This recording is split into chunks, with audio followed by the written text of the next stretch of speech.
అనగనగనగనగా ఓ కోతి అడవిలో చెట్టు మీద కూర్చొని హాయిగా విశ్రాంతి తీసుకుంటుంది. శుభ్రంగా కడుపు నిండా అట్టిపళ్ళు తిని అలా చూస్తూ ఉంది. అంతలో ఓ ఇద్దరు చేపలు పట్టేవాళ్ళు వల పట్టుకొని అటుగా వస్తూ కనిపించింది. తన చెట్టు కింద ఓ చిన్న సరస్సు పారుతూ ఉంది. ఆ సరస్సులో వల వేసి చేపలు పట్టుకోవడానికి ఆ చేపలు పట్టేవాళ్ళు వలని అటు ఒడ్డున ఇటు ఒడ్డున కలిపి కడుతూ ఉన్నారు. కాసేపటికి వాళ్ళకి ఆకలేసి భోజనానికి అటుగా వెళ్ళారు. కోతి చేష్టలు మీ అందరికీ తెలుసు కదా.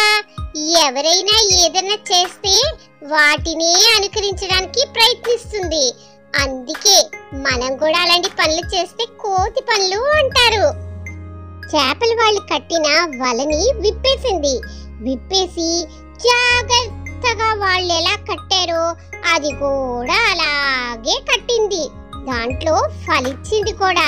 అయితే ఈసారి ఏం చేయాలో తెలియక మెల్లగా చెట్టు మించి దాంట్లోకి దూకింది. నీళ్ళలో దూకుతాననుకున్నదల్లా వెళ్ళి వల్లో పడి చిక్కుకుపోయింది. గిలగిలా కొట్టుకున్న బయటికి రాలేపోయింది. రక్షించండి రక్షించండి అని అరుస్తూ ఉంది. ఆ చేపలు పట్టేవాళ్ళు దగ్గరలో ఉండడం వల్ల గబగబా పరిగెత్తుకుంటూ వచ్చి దాన్ని ఆ వల్లోంచి బయటికి తీసి నీటి ఒడ్డున పడేశారు.